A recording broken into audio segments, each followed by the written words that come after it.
Hello, Trojan fans. Welcome to the Peristyle Podcast on a Tuesday. We got to talk about the award season, USC bringing home some hardware, the USC football players. The transfer portal is heating up. We got some recruiting stuff going on, lots going on around the world of USC football. So we're going to talk to you about all of that and more. I'm your host, Ryan Abraham, joined alongside Chris Trevino. He is here in studio with me. If you're watching live on YouTube, our simulcast, thank you so much for tuning in to that. We'll be monitoring your comments in the chat box. And if you're listening across the Peristyle Podcast platform, or all the different platforms you can listen to the Peristyle Podcast, we thank you for that as well. If you have any questions or comments for the show, you can drop us an email, podcast@uscfootball.com. We'll put it in a little Google Doc and get to it when we do the show. You can also call or text us. The number for that is 424-254-9141. Got one voicemail for you today and a bunch of emails to get to. Ooh, I haven't listened to it yet, Chris. You worried? How you doing, Chris? I'm good. A little cold, as you can see. It's a little chilly outside, but other than that, I'm good. I'm not super tired like a normal Tuesday because we haven't covered a practice in like 10 weeks, it feels like. It's been a while. Still waiting on the word that we can cover a practice, leading into this Cotton Bowl. But other than that, yeah, I'm good. Nice. Ready for this Trader Joe's read, though. I'm ready for that, too. But one other thing, if you guys have the Apple podcasting platform, if you're on an Apple podcast, Apple iPhone, whatever it is, and you can leave us a 5-star review, it does help to grow the show. Leave us, it really helps to put it up there. So get in there. It takes just a couple minutes. If you got your iPhone, go to the Apple podcasting app, subscribe. Follow the Peristyle Podcast there, of course, and then get in there. And then, of course, we want to thank our sponsor, Trader Joe's. I just got back, Chris. I had a big trip. Oh, okay. Big trip yesterday to Trader Joe's. Had to pick up some wine. It's the holidays. They also had this peppermint. It's a liqueur that you can put in to like hot chocolate and stuff. And I'm blanking on the name of it right now. It's a peppermint cream liqueur, I believe. And there are a few different kinds. There's a lot of going to Trader Joe's right now, very festive. Lots of holiday stuff going in there. But I bought some of the Trader Joe's hot chocolate mix, a little canister. It looks really good. They also have the hot chocolate sticks, so you can like put them in milk and like just stir them and it becomes hot chocolate too. I went with the canister, so I got the powder. But if you want to have a little extra flair to it, you add the peppermint cream liqueur into that, and so you can spike your hot chocolate a little bit. There you go. Not for the kiddies, obviously, but lots of great little snacks in there. I put out some Christmas decorations this week, and I found a little bowl. I'm like, I need little snacks. They had these truffle chocolate snacks. They had one of the booths where people are like giving you samples. Tried that instantly. I'm like, give me a box of those. So just a lot of cool stuff over at Trader Joe's. But I did pick up a bunch of wine, the different kind of liqueurs. You can get eggnog if that's your thing, whatever you want. But lots of cool stuff over at Trader Joe's for the holidays, man. I bought a fun little festive tree that looked like a little Charlie Brown tree with a big ornament on the top. So I went kind of crazy. You went in on this holiday Trader Joe's run. I appreciate it. Yeah. You're not doing all this read for show, man. You're in there. I was there yesterday. Yeah. But it was good. But thanks to Trader Joe's for all the support. It's been great. And Chris, thank you. It's been a crazy year. This has been nuts. Oh, yeah. It's weird because it's been go for so long. And I feel like the Heisman kind of thing was like, not the culmination, but it was like another big, like, crazy point. And now seems kind of calm for the next several weeks outside of recruiting, but it's not like that's really we're not really going anywhere. It's all like stuff we can cover from our houses and apartments and stuff. So, right. But like when December, at the end of December, you have holidays and then we have early signing period. Feels like we have a little bit of a lull right now, and then things are going to go for the Cotton Bowl. Me probably going to San Antonio for the All-American Bowl. So it's going to get crazy right in a couple of weeks, but right now it feels like a little bit of a lull, a little bit of a rest period. Yeah, it does feel like a little bit of a rest period. Trying to put up some of the comments, and I might have to add a little thing here, so I'll play with that a little bit. That's okay. We can kind of do the stuff on the fly. But Chris mentioned it. I think we got it. Well, we're going to talk about the Heisman Trophy, but unfortunately there's some tragic news, some very unfortunate news in the world of college football. I just want to kind of mention real quick. Someone that had been able to cover, when he was on the West Coast, Mike Leach passed away on Monday at the age of 61. If you went to any Pac-12 media day as a member of the media, he would always be the bright spot as like who you could talk to, all the coaches. Someone would, kind of boring, whatever. But Mike was great. And unfortunately, he had passed away, like I said, at the age of 61. I got a photo here if you're watching on YouTube of this portrait he had with his headset on and stuff when he was up at Washington State. But yeah, just unfortunate, it's not just and Bruce Feldman, there's a lot of great tributes out there. Bruce Feldman, our friend, was probably the closest to him of all the members of the media, wrote a book with him about 15 years ago. And, Swing Your Sword, which I have right here. And I would just, if you guys want to check it out, it's great stuff from Mike Leach. And it impacted Bruce's life. I talked about this a little bit on the Podcast of Champions show.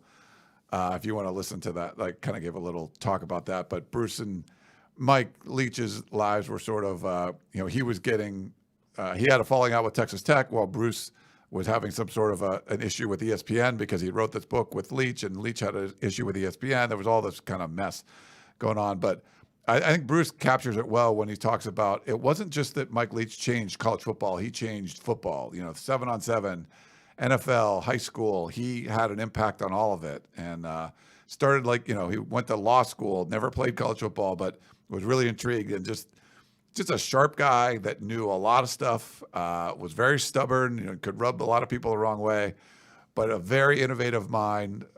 Is one of the best quotes you'll ever hear. The sport that we cover is, worse off now because Mike Leach isn't there. But I don't know if you had any thoughts, Chris, on Mike Leach. I've never personally talked to Mike Leach or, any sort of capacity like that, but I was there multiple times when he was there at Washington State for the Pac-12 Media Day.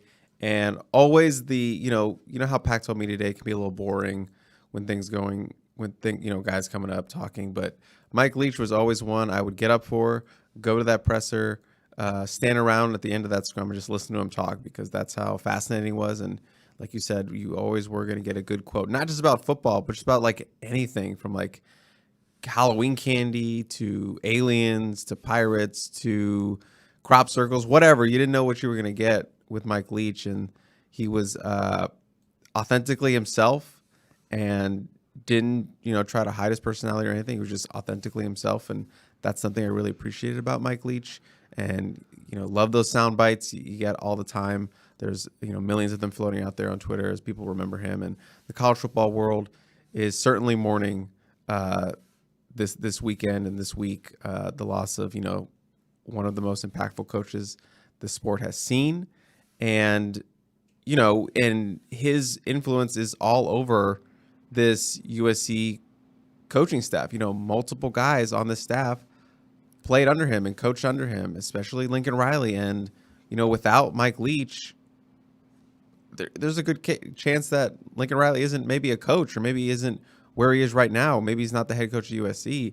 If you don't know the story, Lincoln Riley was a walk-on at Texas Tech, and he point blank, he wasn't good enough. And Mike Leach, said, I have to cut him in the spring. He had too many quarterbacks and he wasn't up to par. And he offered him a student assistant job. Like, hey, come be a coach, come be on the staff. And Lincoln Riley, young kid, you think you're the best player in the world. He was mad and he walked out of the office. Next day, came back, accepted that job. And, Yeah. Who knows what happens if he doesn't come back the next day and accepts that job.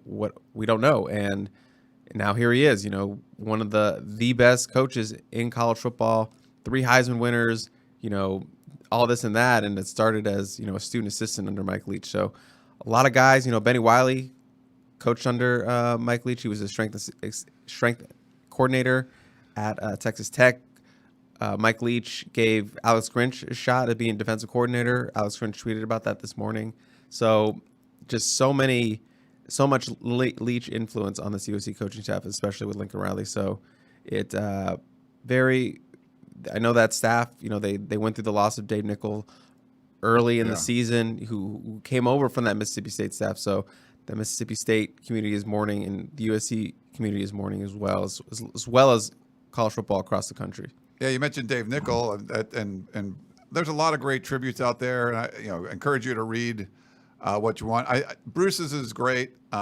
Make sure you go check that out. And at the end, he mentions Dave Nickel, and Bruce and Mike had been texting at the end. When that happened, it was such a tragedy. And Dave Nickel did come over from the Mississippi State staff to join Riley's staff, and then passed away at the age of 45. And it just kind of makes you think, just makes you think. And now, Mike Leach has passed away. But there's a lot of big names, the Cliff Kingsburys, Graham Harrell was around. Sonny Dykes. But, Graham Harrell, to Michael Crabtree, when they beat Texas, he was the quarterback who threw that pass.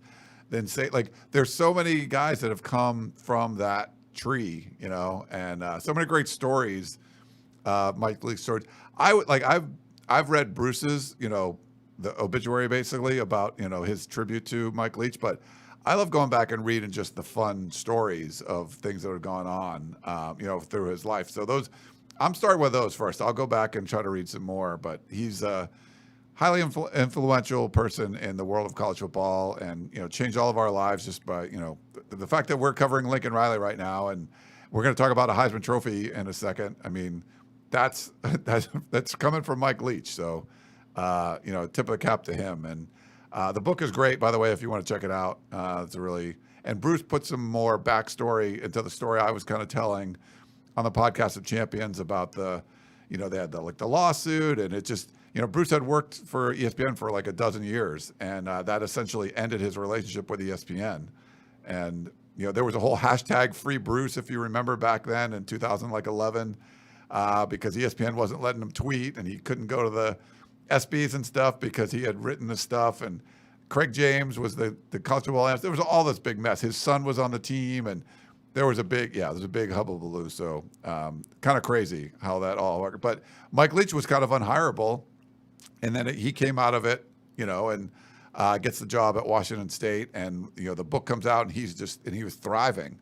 But ESPN really, there was a battle there. So it was some crazy stuff going on back then.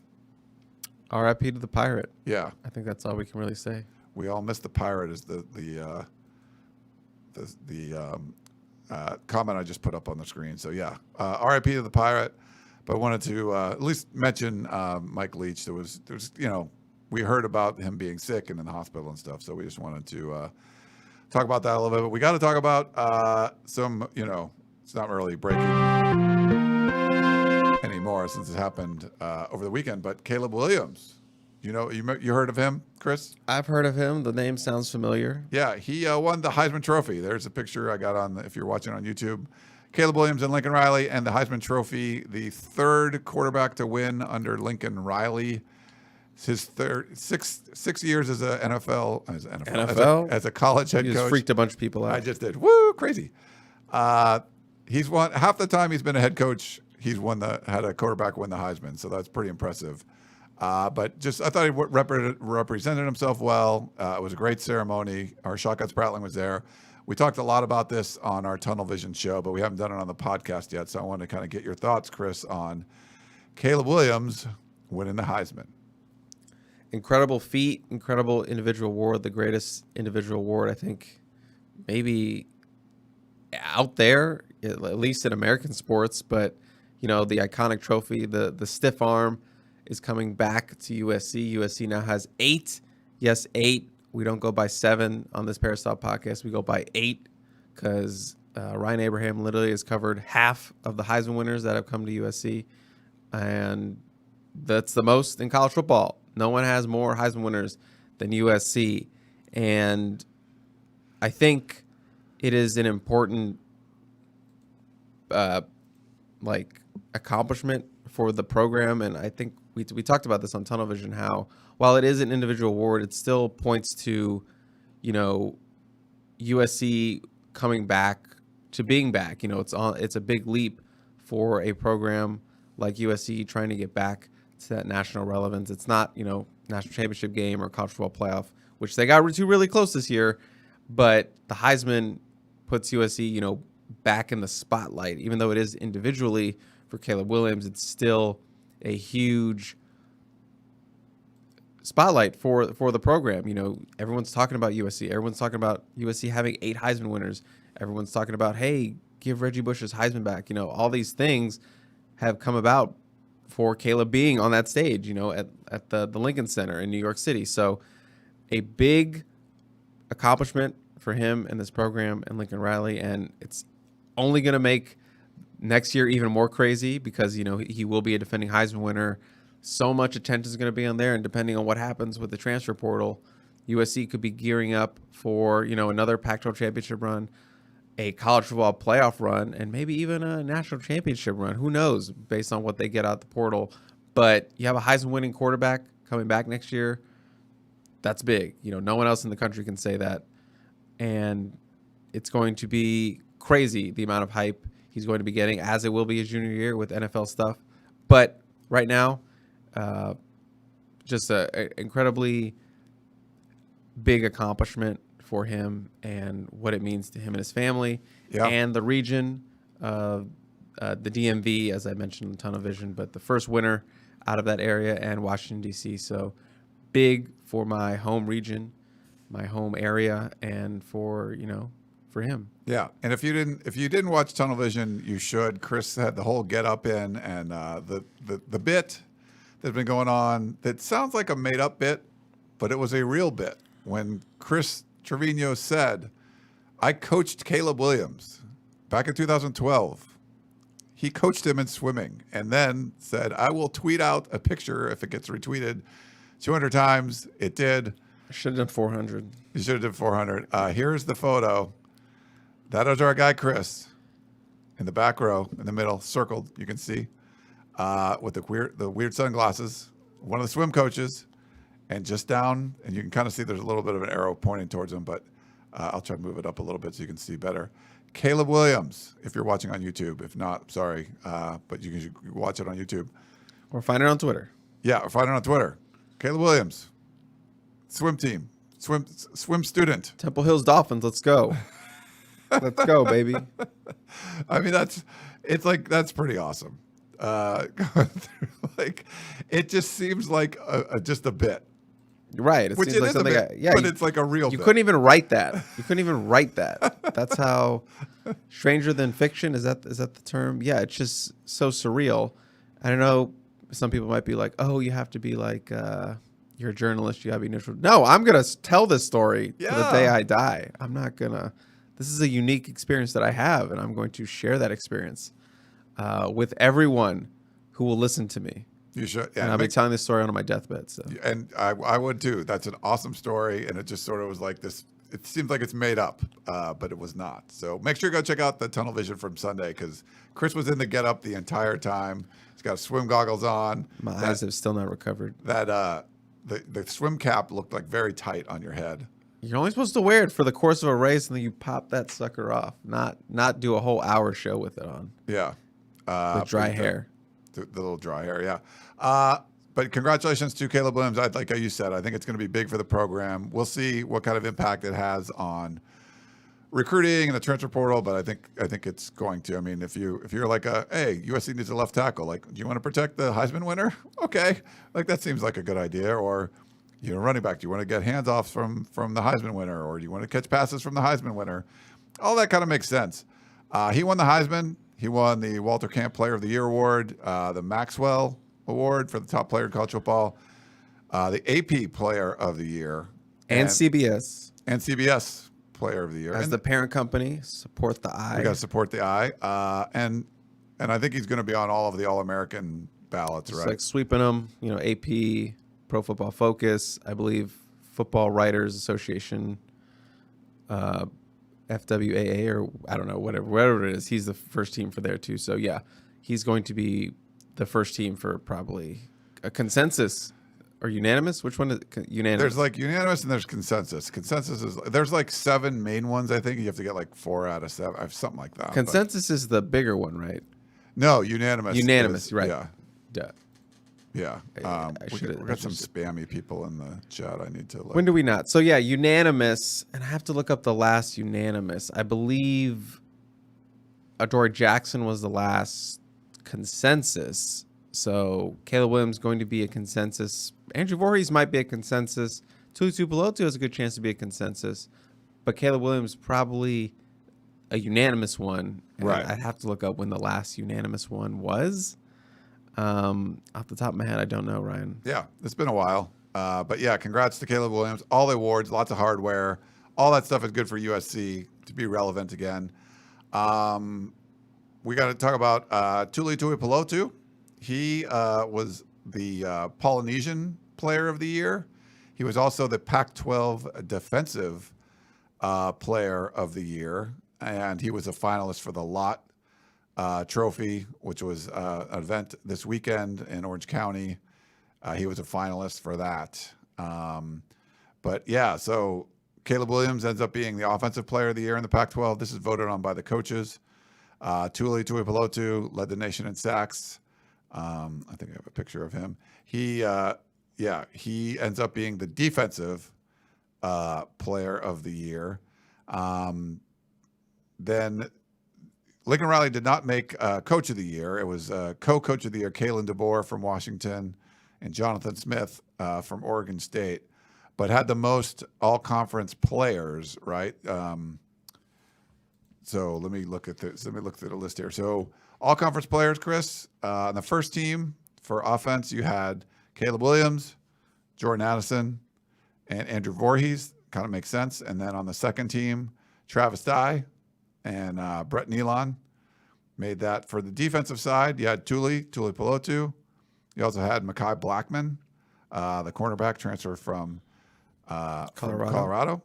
And Kalen Bullock makes the second team defensive back there. And then for specialists, USC didn't get any specialists in there. Honorable mention, they had a bunch of guys: Justin Dietich, Jonah Monheim, Shane Lee, Taj Washington, and Max Williams. But anything stand out from that kind of list?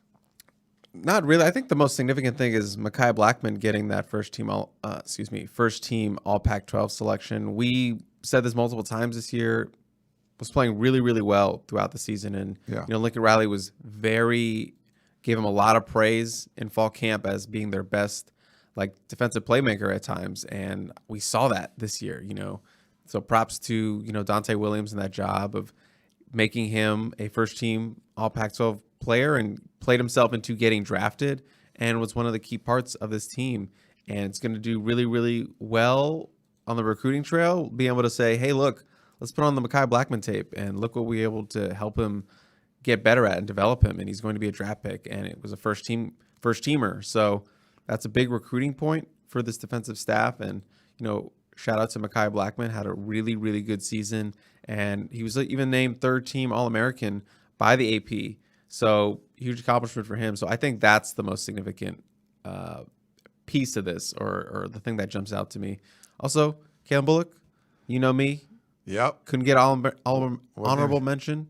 Second team all Pac-12, which feels right for him. Yeah, that feels right for him. No, that's good. Yeah, he did he end up with 4 or 5 picks? 5 interceptions, the most since Adoree in 2016. Also, I found the last unanimous USC All-American. Oh, you did? It was a wide receiver. Do you want to guess? Marquise Lee? Yes. Nice. He won the Biletnikoff, so if you win a big award like that, you're probably going to be on all the All-American ballots, you would think. But it's been a while, 10 years.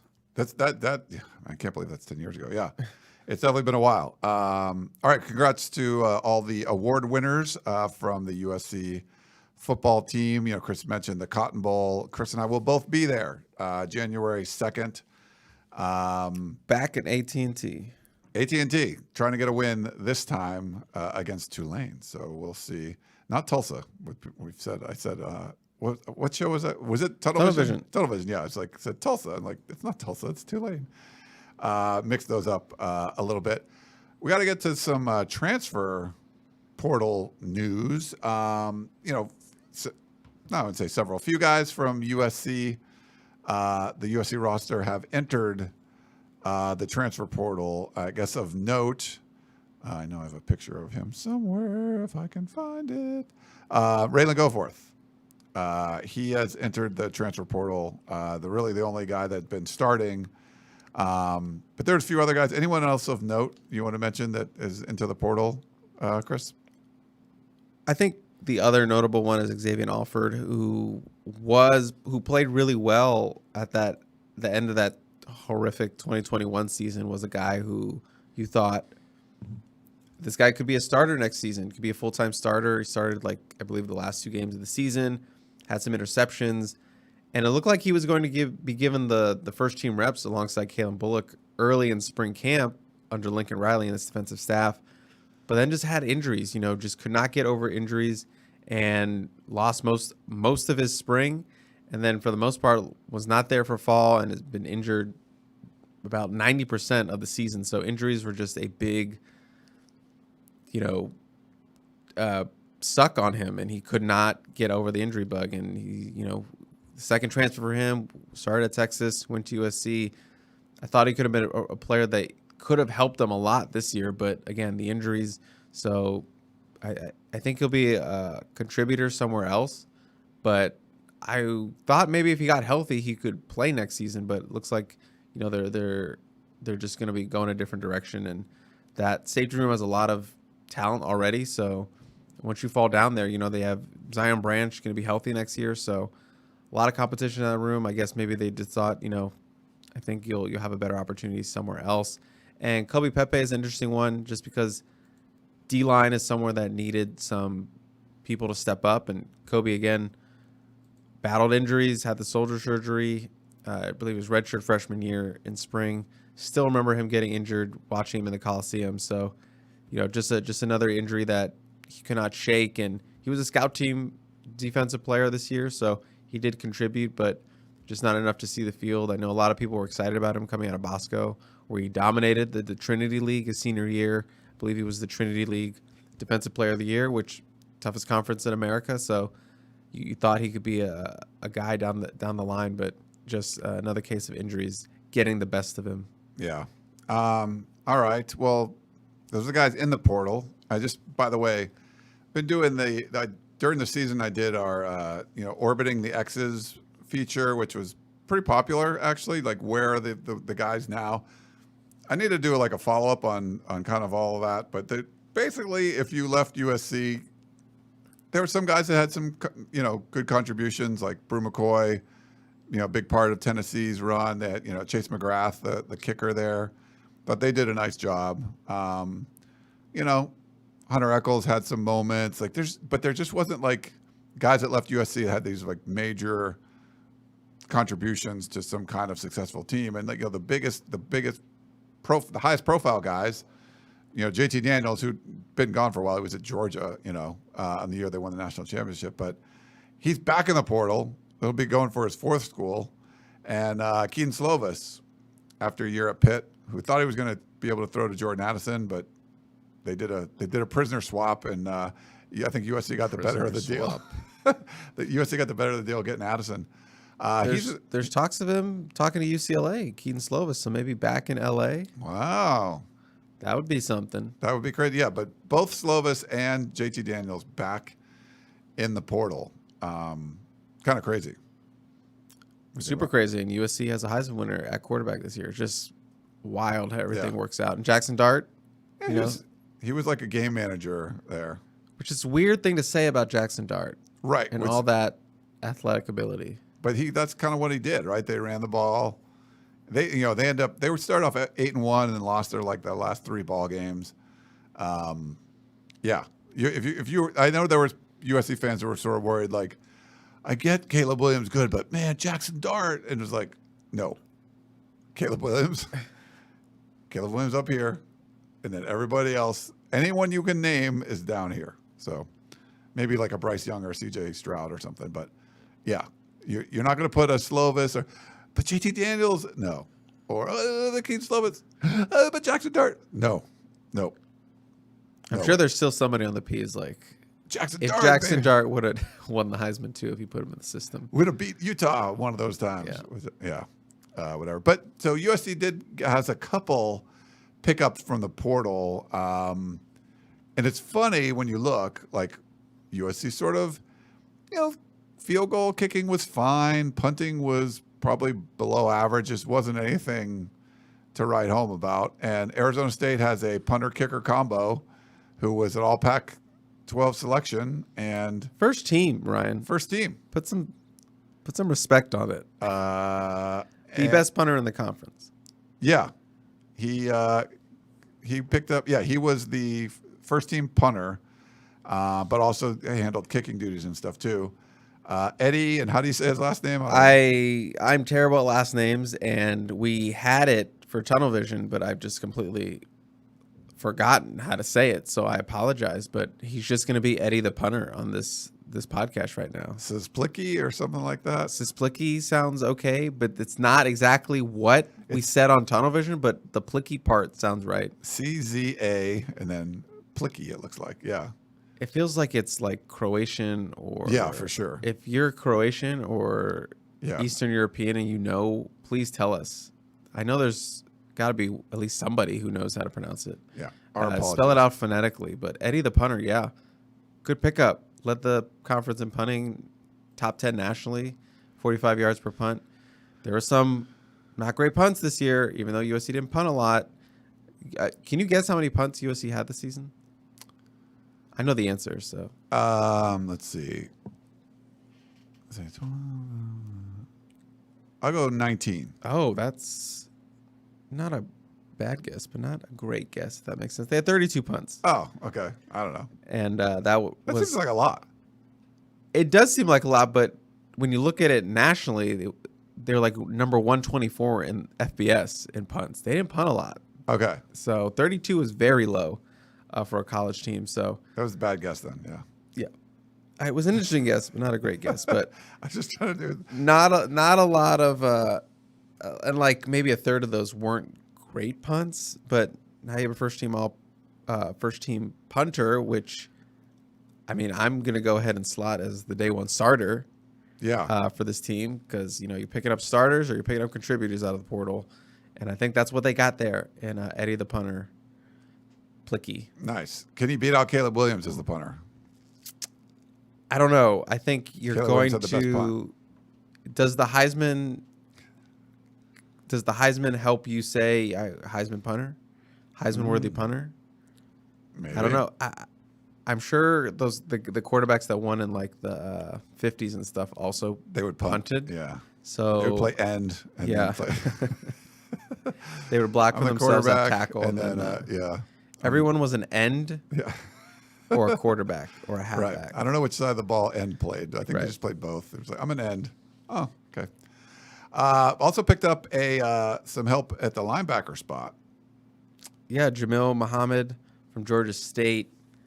Talked a lot about him on Tunnel Vision, but 6'2", 230 pounds. Former quarterback at a high school, played basketball as well. So an athlete, still kind of learning that position.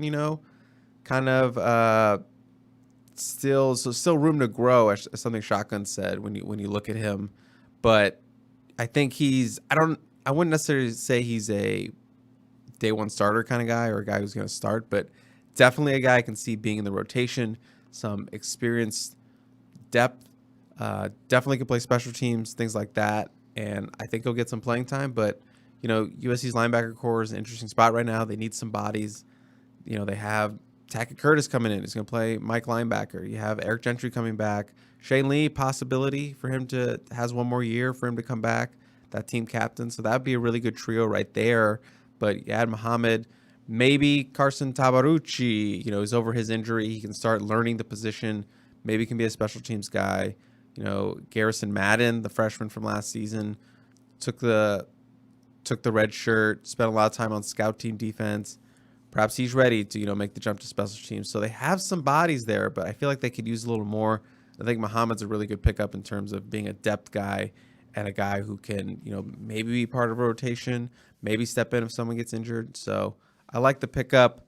I know people are like, Georgia State, but he had 10-plus Power 5 offers by the time he committed to USC.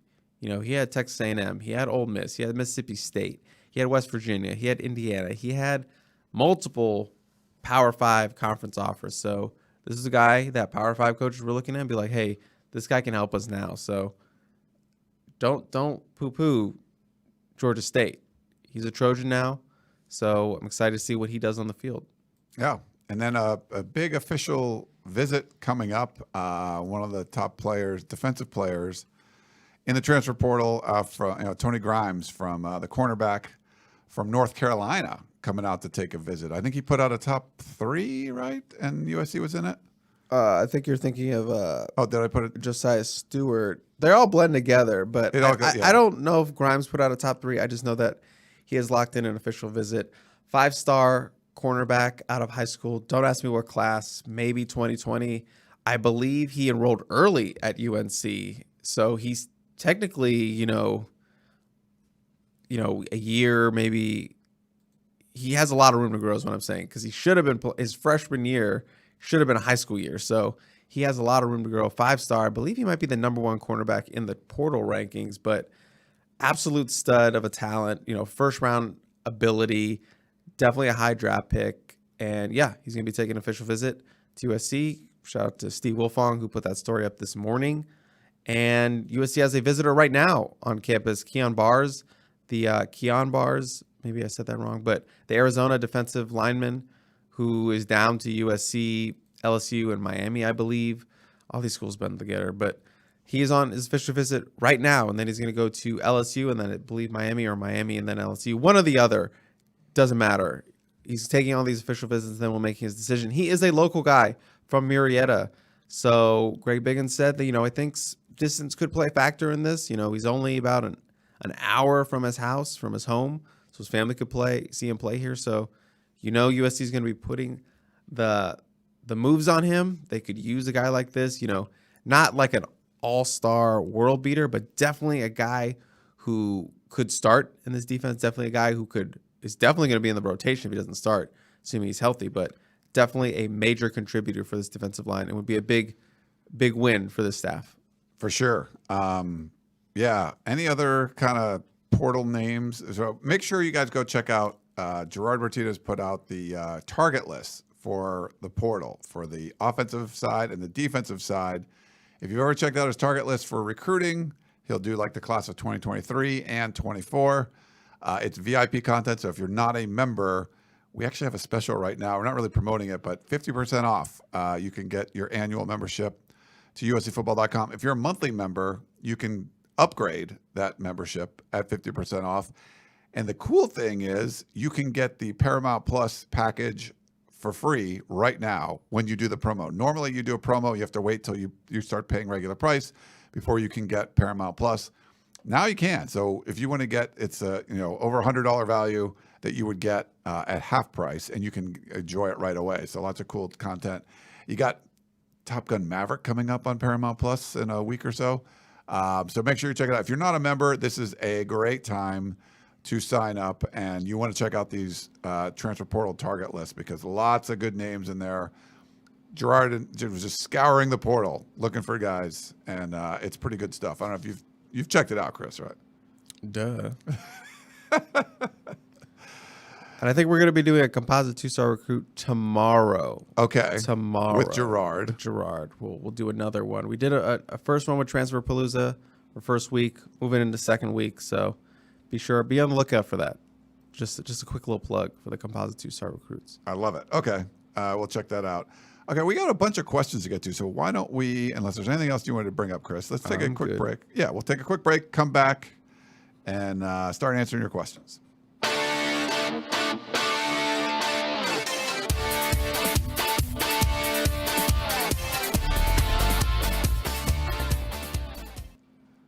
All righty, we're back here on the Peristyle Podcast. If you're watching on YouTube, thanks for sticking with us. If you're listening on any of your favorite podcasting apps, platforms, wherever, thank you for doing that as well. However you listen to us or watch us, we do appreciate it. Thank you very much for letting us be a little part of your day and talking some USC Trojan football. Chris is, so we're recording this on a Tuesday. And Chris said that on Wednesday, they'll be recording a new 2-star recruiting podcast. So we've got a bunch of content that was gone up this week. We had Tunnel Vision. Sunday, we also had Coach Harvey Hyde talking about USC and Caleb Williams win the Heisman and all that on Sunday. We got our Peristyle Podcast show today. And if you like any of the Pac-12 stuff, I also do the Podcast of Champions that came out a little earlier today as well. But looking forward to the 2-star composite recruiting podcast with Chris and Gerard. Should be a lot of fun. We have a voicemail for you. I think it's your buddy. Eddie? I think it's your buddy. Hopefully it's not too orgasmic. All right, here we go. Hey, Ryan, Chris. Eddie from Orange. It was a bummer, Caleb getting his hammy hurt. Defense having issues in the second half. A bummer, but I gotta say, it was a heck of a ride. It's been a heck of a ride. Ride's not over. I'm extremely proud of what this team has been able to do. Like I told you, it's one of my favorite teams to follow since 2005. Really, really proud of what this team was able to accomplish in 1 year. Likely Heisman winner, 11-1 regular season, trip to conference championship, New Year's Six Bowl. All achievements that if you would have signed or talked to anybody on the P in August about, they would have been over the moon for. The same guys who on the P were saying that this team wouldn't win 8 games are now upset that they didn't win the conference championship and are only going to the Cotton Bowl. It's kind of ridiculous. I don't know. I don't know. I mean, I love the P. I hate the P. I'm not going to cancel my subscription because I love all the work you guys do on there, and, someone has to pay for Ryan's Mimosas. Eddie from Orange. It's a very good point. Absolutely. Eddie.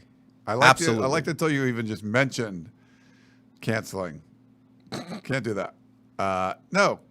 The Peristyle, it's a message board. It's the biggest, if you don't know, it's the biggest, most popular, most trafficked USC football message board, USC message board that there is. I created it back in 1996. It's been around a long time. It's just grown and grown every year. There's a lot of opinions on there. I mean, just look at your Twitter, look at your, Instagram. Are there morons making comments on every post and tweet and every? Yes. There's going to be people that are just there like with these terrible, terrible takes, but they put them out there. And, but there's a lot of great ones too. And that's kind of why I love keep coming back and reading it. But yeah, a lot of interesting opinions, Chris, on the P. Think about this. When Ryan started the Peristyle, the internet literally did not exist. It literally did not exist yet. It was like 5 years away from being an actual thing. Think about that. History right there. Yeah. The internet was before 2000. Literally did not exist. The internet existed. It did not You had exist. to get like AOL discs and stuff. The word internet wasn't even in the culture. No one had ever heard the word internet. It hadn't even been uttered yet. Think about that. People said the words www a lot.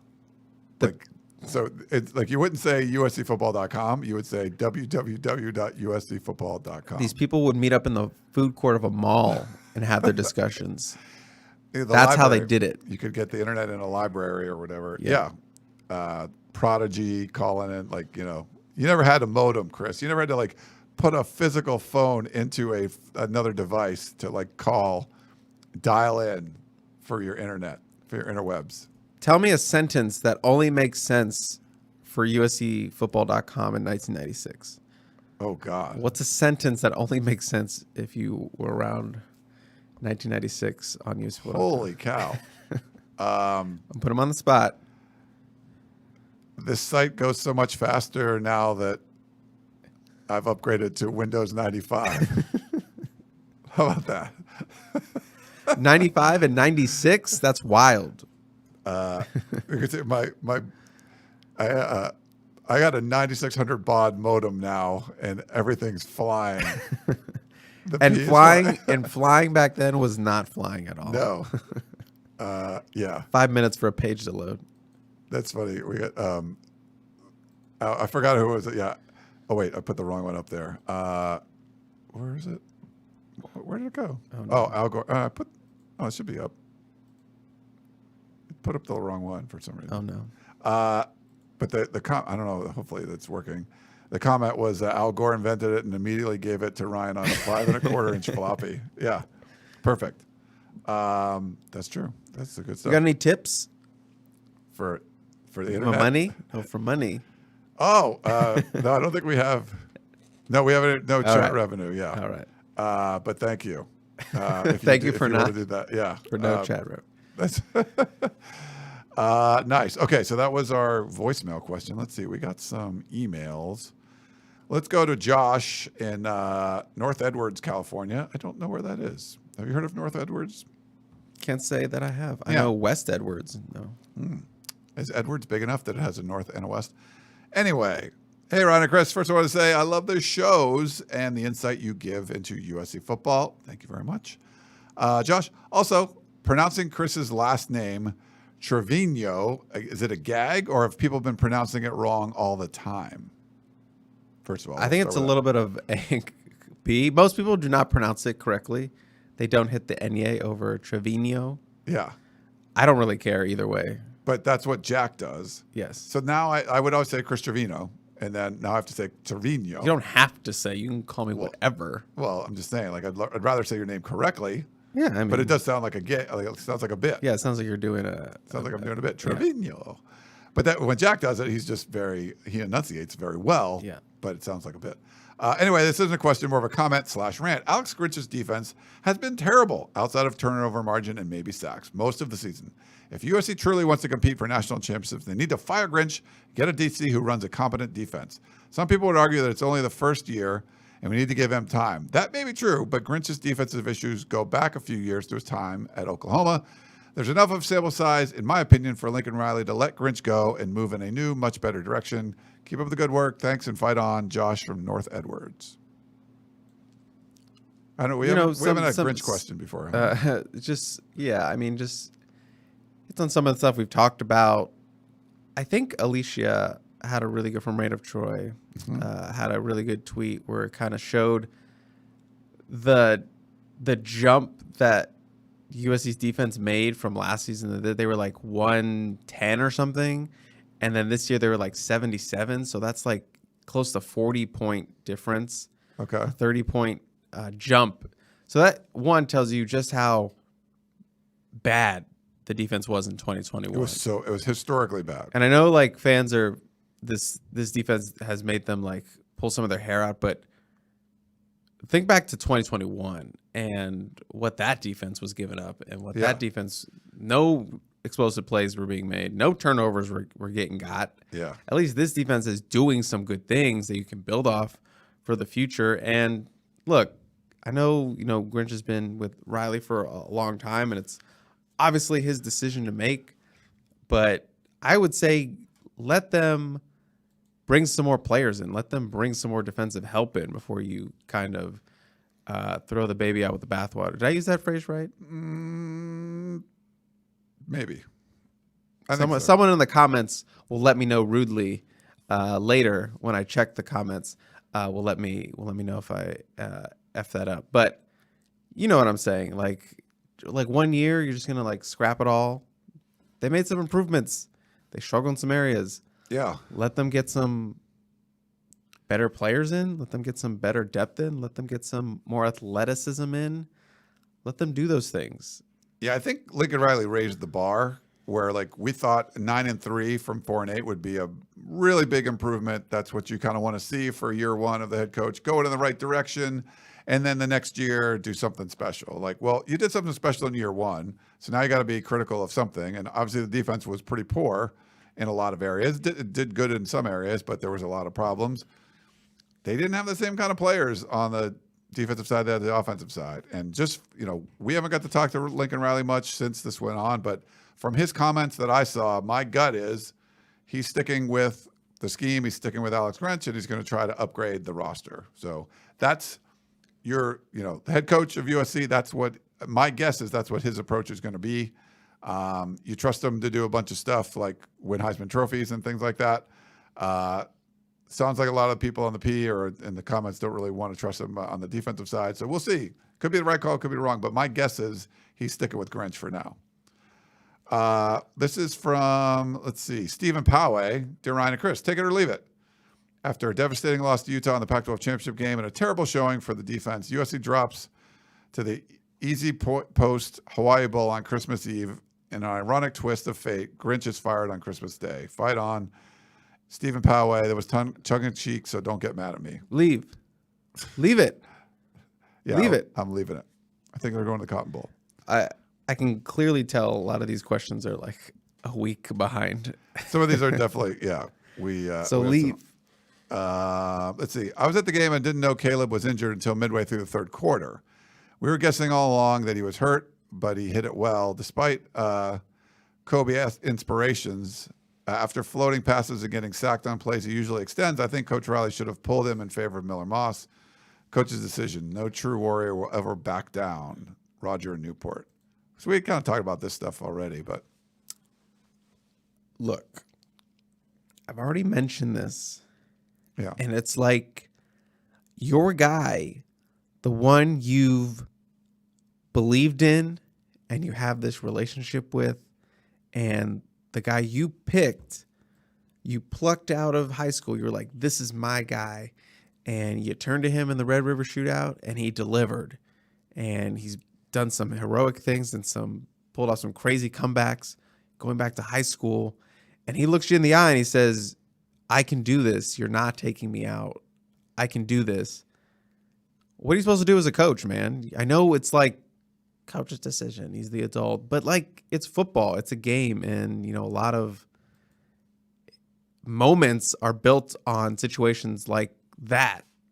Gutting it out, toughness, grit. What are those, those words we love to use and overuse in sports. But that's what that moment was. And he still brought the team to within 3 points. I feel like people are like not remembering that, or they were within 3 points. The defense gets a stop. And the defense had played weird that entire second half where they were kind of getting beat up, but they were kind of holding it. They were just like barely holding on. And then he brings them to within 3, and then it just broke. They just like emotionally, physically, whatever, they were just drained and they just broke. Like the camel backs broke, whatever. And, if they make that stop, they get a pick, they get a fumble. Like, we might be talking about here by like one of the greatest like college football moments ever, just like Caleb Williams on one leg. So like, I'm not like beating up on Lincoln Riley for not putting in Miller Moss. Yeah. I think Caleb Williams gave you the best chance to win, even if he was banged up. That's just how I look at it. And yeah, I mean, I don't really, I got nothing else for you outside of that point. We have Dr. Jack commenting on no. Caleb Williams' injury. Oh, real doctor. It's not like a. No, he's from New Jersey. I just read that Caleb Williams suffered a significant hamstring injury. If his hamstring tendon tore off of his pelvis, he will need surgery. Didn't. And will probably be out for the rest of the season. That wasn't the case. If the tendon is partially torn, an injection of platelet-rich plasma, sometimes platelet-poor plasma, into the tear should have him ready to go in 2 weeks. That, at least, has been my experience dealing with high-level athletes over the past 15 years. Let's hope and pray for the best for him, Dr. Jack from New Jersey. I wonder if he's a mob doctor. What? I can't ask that? It takes a lot of bullet holes. I can't. Yeah. Get a call at 3 a.m. in the morning, like, come to this warehouse. No questions asked. Make sure you're not followed. A lot of comments about how you're dressed. You're cold. How cold it looks like. Chris is in Buffalo. He needs earmuffs and mittens. Are you in Vermont? You're dressed like it's 12 degrees. That's comment. I mean, he's basically got a toque on, right? He's got a what? Stocking hat. Like what? Toque. The Canadian way to say that. Isn't that an insult in Lord of the Rings? Son of a toque or something? Oh, I don't know. Where he I don't hits remember someone. that. I don't know. All right, back to the mob doctor's question. or comment. Yeah, I think a lot of people have jumped on the phrase "popped" as it being like ripped in half or something. Yeah. I think it's just like a football guy talking about like popped a coach. He's gonna have to sit, something like that. I don't know why I did an accent, but I think that's what they're saying. And any like hamstring strain is like technically a partial tear, so I'm more comfortable saying it's probably the second one, and that it was a really, really bad strain, pull, whatever. And yeah, Shotgun said he still had a slight limp in New York. A little bit, he said. Yeah. A little bit. Maybe that was just the swagger of being a Heisman winner. I don't know, but Could be. getting better. But it's going to be a race to see if he's going to the health and the ability to play matching up with January 2nd. So we'll see. And it's like, how much can he even practice? Right. How much can he even really practice? So I assume Miller Moss is, at least for the first week, 2 weeks of this training going into that game, is going to be taking the first team reps. Yeah. So Which we still haven't heard, and today's Tuesday. I think we need to hear something. it about is? practice. I thought it was Thursday. Is it Tuesday? It's Tuesday. Yeah.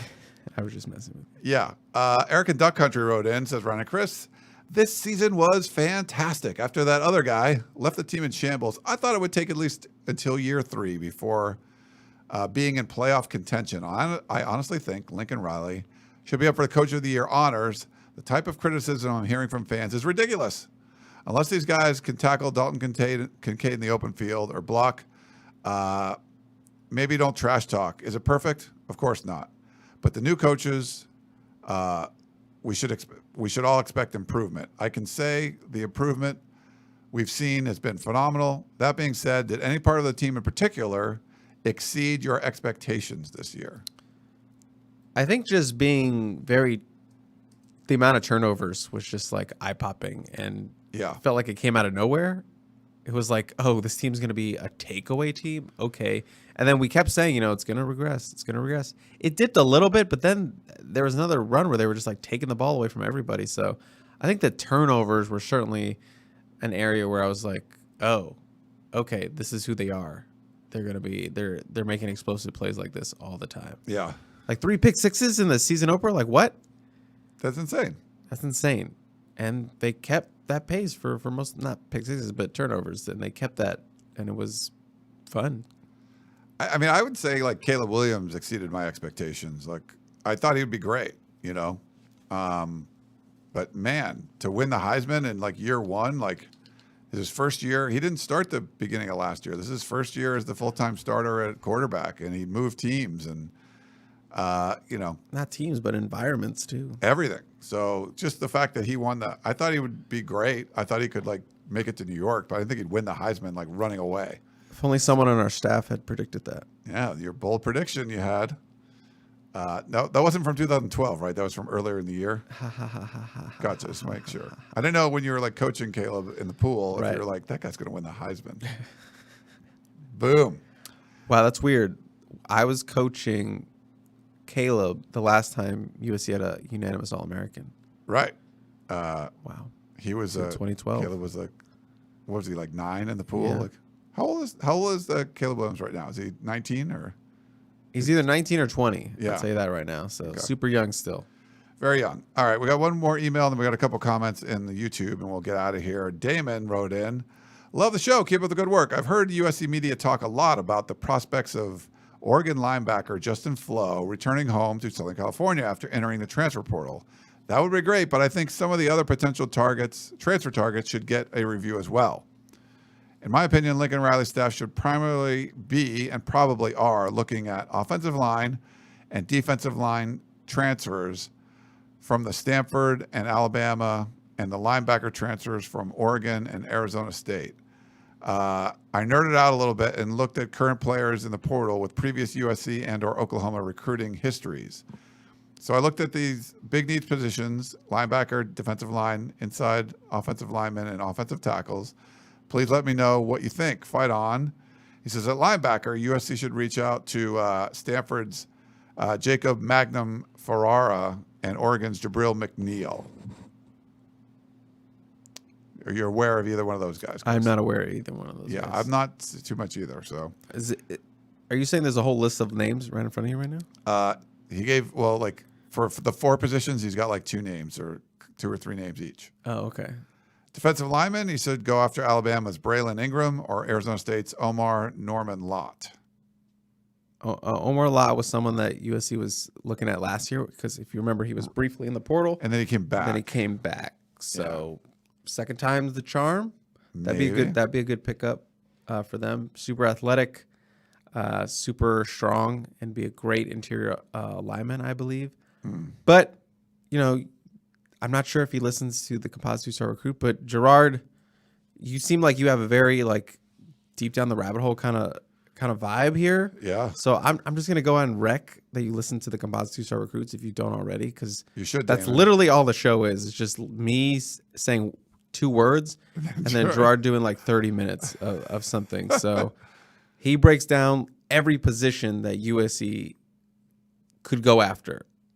Yeah. Like our last show, literally wide receivers, offensive line, running backs, defensive end, linebacker, cornerbacks. He breaks it all down, position by position. So I'm sure there's some of those names. I can't see the names because I'm blind as a bat, and so I can't see from all the way over there. But I'm sure there's some of those guys on there that he talks about. And with Justin Flo, yes, we know USC has reached out to Justin Flo in his camp just to kick the tires. Justin Flo has had some injuries. Yeah. And that's something that Gerard has harped on, that USC has to do their due diligence. They shouldn't really go after players that have had injury stuff, or at least you have to do your homework on those because that can burn you in the end. So just got to make sure all those P's and Q's are tighten up when you look at guys who have had injury history. Yeah. And he lists some other offensive linemen and stuff too from Alabama and Stanford and stuff. So, but thank you, Damon, for that. Make sure you check out the Composite 2-Star Recruiting Podcast. Boom. And lots of detailed stuff will be in there about the portal. We had a couple questions from the chat I'll put up here, and then we'll get out of here. First one is from PM. Who's the biggest target we need to go after in the portal? I know there will be more in the portal later, but where are we right now, what this is in the portal, who are the biggest target? Do you have a number one target, Chris, that you want to see USC off the top of my head, it'd probably be Tunmisi Adele, the former top 50 defensive lineman out of Texas A&M. He's down to Cal, Miami, Michigan State, and USC, making those visits now. Instant, assuming he's healthy, he had an injury last year, but assuming he's healthy, that's like a day one starter for you, an impact guy, right off the bat. Big, athletic, 6'3", 280 pounds, probably bigger than that, 290, 300 maybe. Just like an SEC guy that, put him in USC, Pac-12. Yeah. You need more of those guys. You need at least 3 of those guys, and you could be flying around. So that's probably the number one guy, and it's the biggest position to need, defensive line. Yeah. And then one last one from Oscar. Since Tuli is going to be a second-round pick, shouldn't he come back and improve his draft status? I don't know if we know where he's going to go. Yeah, I don't know what the feedback is. Second round seems to be a good initial starting point. You don't know what the combine looks like. You don't know what if he plays in I guess he can play in the Reese's Bowl. That's for upperclassmen. But whatever a postseason scouting bowl looks like, I don't know.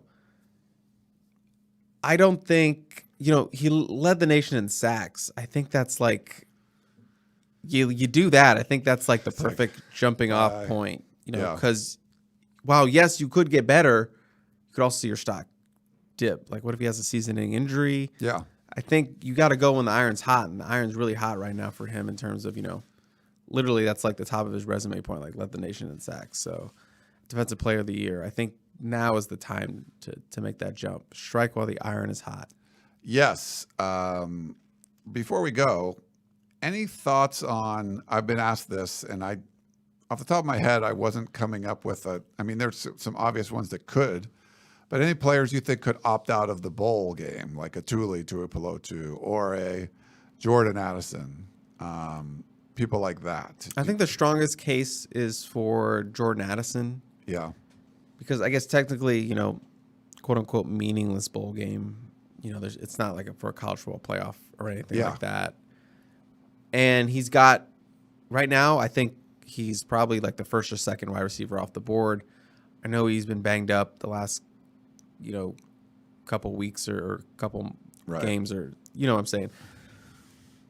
I do think there's a strong, because he did miss some games. I think he could still want to go out there and play and put some more tape out there, even though he doesn't need to. He won the Blitnikoff last year, All-American, 800 yards, 8 touchdowns this year. He has enough. Yeah. So I think he's a good case to sit out. I think the other one is Andrew Voorhees. He's obviously missed time at the end. Does he want to go back out there? I think there is a feeling of maybe things didn't end on the right note because, he didn't finish out the Notre Dame game. He had to sit on the bench and didn't play in the Pac-12 championship. So is that your last ride? But it's also tough because you just saw Brett Nealon go down with the season, his leg injury, and that's going to hurt his draft stock. And if you're Andrew Voorhees, All-American, maybe a second-round guy too, maybe a first-round guy depending on his combine. But, do you go out and risk it for that? So those are kind of the top two guys I would see, kind of sitting out in this bowl game. Yeah, we've seen a lot of people declare already from other bowl games, just no one from USC, at least yet. So curious to see. And then anyone that you think might come back that a lot of people assume we're going to leave. I think Shane Lee could definitely come back for another year. That's like kind of the biggest one. Justin Dietich is also another one. He could go, but I think he needs more center tape. And if he comes back, he could be the center next season. And, Caleb Williams, Heisman right behind him. That seems pretty good. Yeah. And if you're Justin Dietich, you saw what Henson was able to do with Brett Nealon, like the number one graded center, I think second rated center in the nation for PFF. And, that's like his bread and butter, center. So, like, that's the selling point in there. And you're going to need a center. So why not come back and be the guy at the center position? So those are kind of the first two off the top of my head. All right. Well, good stuff. I know a lot of people are asking questions like that. Well, we hope you guys enjoyed this. It's always fun to stream like we have. We'll see during the holidays what the kind of schedule is going to be like. We need to do a preview podcast for sure before the bowl game. Chris, like I said, Chris and I will be there down in Dallas to cover this one. So maybe we'll do like an on-the-road podcast. Maybe we'll do a podcast from Dallas. So we'll try to keep you guys informed. Go to uscfootball.com. You can follow us both on social media on @InsideTroy or Ask Chris and Trevino on Twitter. I want to do a podcast while eating barbecue. That would be good. Yeah, we're going to definitely eat some barbecue down there. We're flying in. I was going to fly in on the 30th because I thought you were getting in on the 30th. I changed my flight. I'm coming on the 31st now, so I will be New Year's Eve there. But a quick trip down to Dallas, and it should be a lot of fun. Like I said, we don't know the practice schedule yet. Hopefully, we'll be able to cover some practices and get you guys some more content from that. But I think that's going to be it. That's going to wrap it up. Nice job, Chris. Let me leave you guys with the photo of Chris. Yeah, let's end on that. Coaching Caleb Williams in the pool 10 years ago, helping to mold the young Heisman Trophy winner into the man he is today. But for Chris Trevino, I am Ryan Abraham. Hope you guys enjoyed the show, and we will talk to you next time.